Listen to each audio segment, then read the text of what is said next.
Orang yang dapat hidayah, tatkala dia dapat musibah, akan berubah. Anda masih ingat cerita di Batam, kalau nggak salah. Ada seorang polisi yang ditabrak, mobilnya ditabrak dari belakang. Turun dari mobil, yang turun polisi. Kita nabrak bukan polisi aja ribut, gimana kalau polisi? Tambah habis ini. Terus lihat nggak apa-apa kata dia. Ya udah takdir Allah ini. Bayangkan, polisi yang udah ngaji itu, dia tahu itu takdir Allah, mau diapain? Kalau mau dimarahin, kau hati-hati, iya kau hati-hati, tapi nggak mungkin balik. Nah, udahlah, sampai dikatakan kalau nggak salah yang nabrak itu motor. Ya, kemudian tuh orang sudah mau ke rumah sakit, diantar sama polisi itu, subhanallah. Allah Jalla Jalaluhu berfirman di surat At-Taghabun ayat 11, ma asaba min musibatin illa biiznillah wa man yu'min billahi yahdi qalbah wallahu bikulli syai'in alim. Tidak ada satu musibah pun yang terjadi kecuali itu dengan izin Allah terjadi. 50.000 tahun sebelum penciptaan langit dan bumi, Allah udah catat kejadiannya akan seperti ini. Itu udah Allah catat. Maka Allah katakan, waman yu'min billah, barang siapa yang beriman kepada Allah, yahdi qalbah, pasti Allah kasih hidayah hatinya, sehingga dia menerima. Nggak ada bunuh diri seorang muslim. Kenapa? Dia percaya ini udah takdir Allah. Ketika saudaranya meninggal dunia atau apa, ya udah anaknya meninggal dunia. Karena kalau kita tidak percaya sama takdir Allah di sini, kita nggak akan dapat hidayah. Anda pernah ceritakan seseorang yang anaknya mati, masuk ke dalam kolamnya burung walet. Masuk anaknya, si bapak masuk rumah melihat anaknya sudah terapung di sana.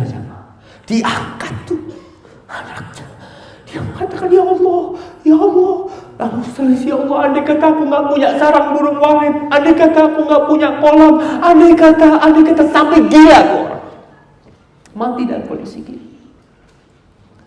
Nggak ada, kita nggak bisa mengembalikan sesuatu, kita tidak akan bisa menjadikan kendi yang pecah kembali, nggak bisa. Apa ya udah kita katakan inna lillahi wa inna ilaihi raji'un.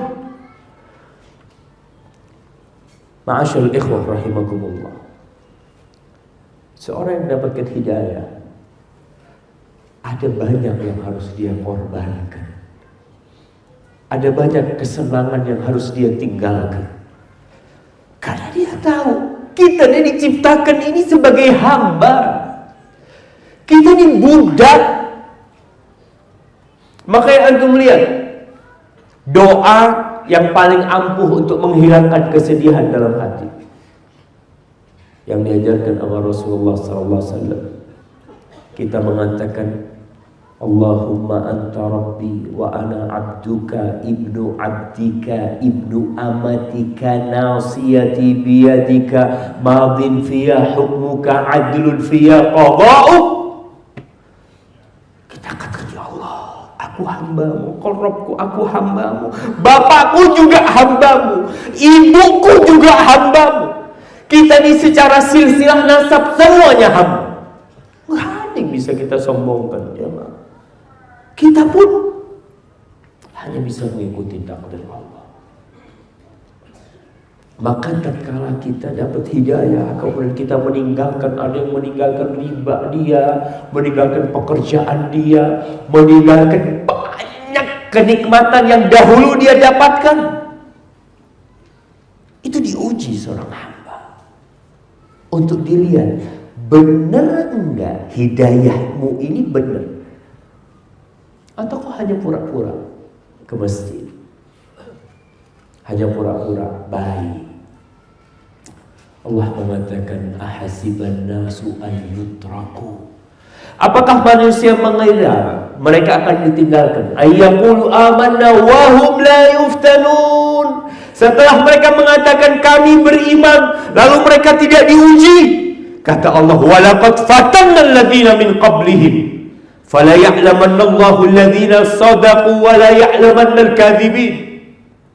Kata Allah, kami telah uji orang-orang sebelum mereka sehingga tampak siapa yang benar hijrahnya, siapa yang benar hidayahnya, siapa yang benar keimanannya, dan siapa yang pura-pura beriman. Maka para sahabat diuji, ya Pak. Mereka yang masuk Islam itu bukan dengan masuk Islam langsung senang hidupnya, tidak. Suhaib Ar-Rumi, dia namanya Suhaib bin Sinan. Dia masuk Islam termasuk yang awal-awal masuk Islam. Dia dulu budaknya Abdullah bin Jad'an, lalu dibebaskan.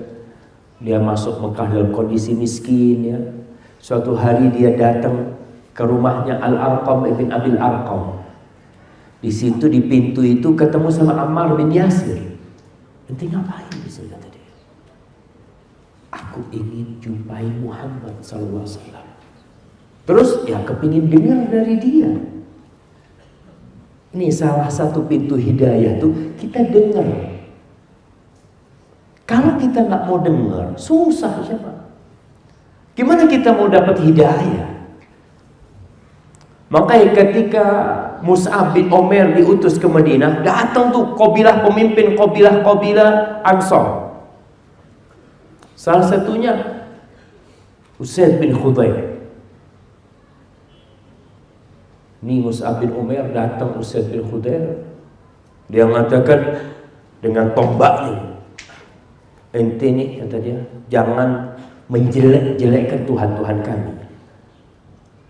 Nanti bawa agama baru di sini mau merusak agama kami. Katanya Mus'ab bin Umair, ya Abu Fulan, kau dengarkan dulu lah dari kita. Kalau kau rasa baik, alhamdulillah. Kalau enggak, kami akan berhenti berdakwah. Oh iya, benar yang kau katakan. Akhirnya duduk Usaid bin Khudair. Usaid bin Khudair ini sahabat, nanti jadi sahabat. Dia dengerin. Setelah dia dengar, dia tanya, kalau mau masuk ke agama kalian itu gimana caranya? Bayangkan jam, dia datang dengan tombaknya mau merusak dakwah. Tapi ketika hidayah, dengerin dulu nih yang kita sampaikan nih, qala Allah, qala Rasul, kau dengerin. Tapi kalau kau udah nggak mau denger, ya udah, gimana mau dapat hidayah? Makanya musuh-musuh dakwah itu senantiasa berusaha untuk menghalangi orang mendengar Al-Quran Karim, mendengar kebenaran. Akhirnya masuk Islam.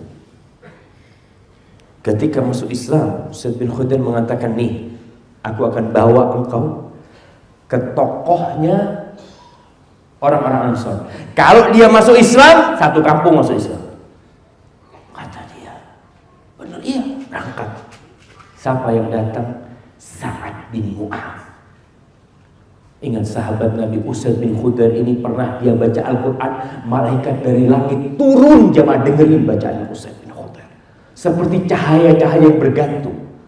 Kata Rasul SAW, itu malaikat yang dengerin bacaanmu, wahai Usaid. Sa'ad bin Mu'adz, siapa yang tidak dengar dengan Sa'ad bin Mu'adz? Yang tatkala dia meninggal dunia, arsy Allah bergetar. Akhirnya didakwain Sa'ad bin Mu'adz, masuk Islam Sa'ad bin Mu'adz. Ketika dia masuk Islam, dia balik ke kaumnya, dikumpulin kaumnya semua. Kata Sa'ad, haram bagi kalian untuk berbicara sama aku, yang besar, yang tua, semua yang perempuan, sampai kalian masuk ke agama Islam. Satu kampung masuk Islam semuanya. Subhanallah. Kisah Suhaib Ar-Rumi ngomong sama Ammar, aku kepingin dengar.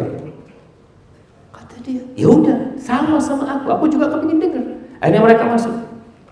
Rasulullah SAW menceritakan apa itu Islam, maka kita pun masuk Islam. Suhaib Ar-Rumi. Lalu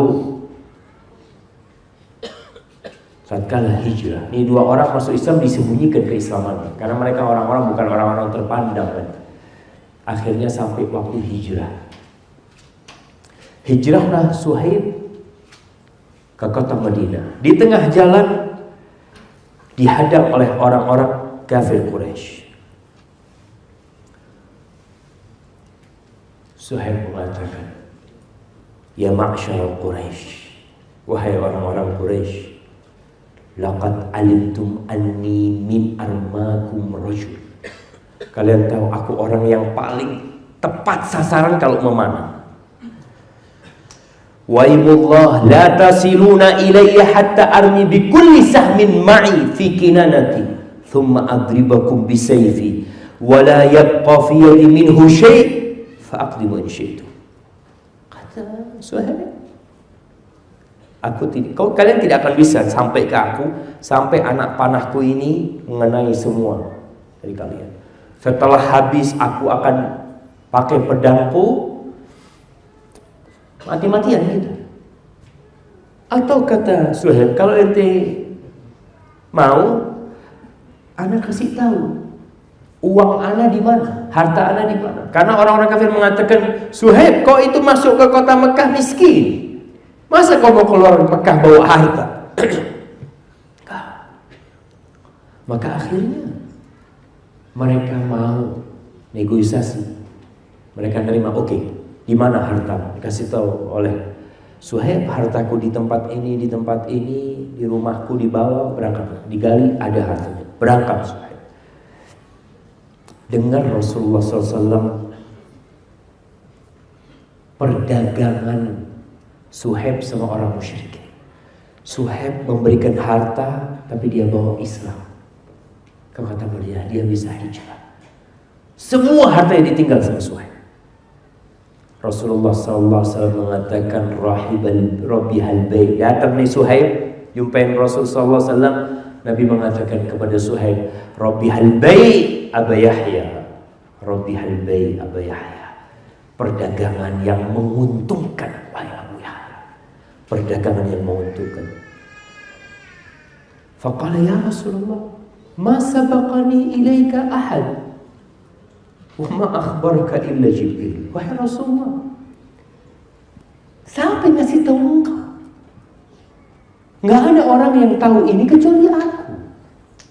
Pasti Jibril yang ngasih tahu kepadaku.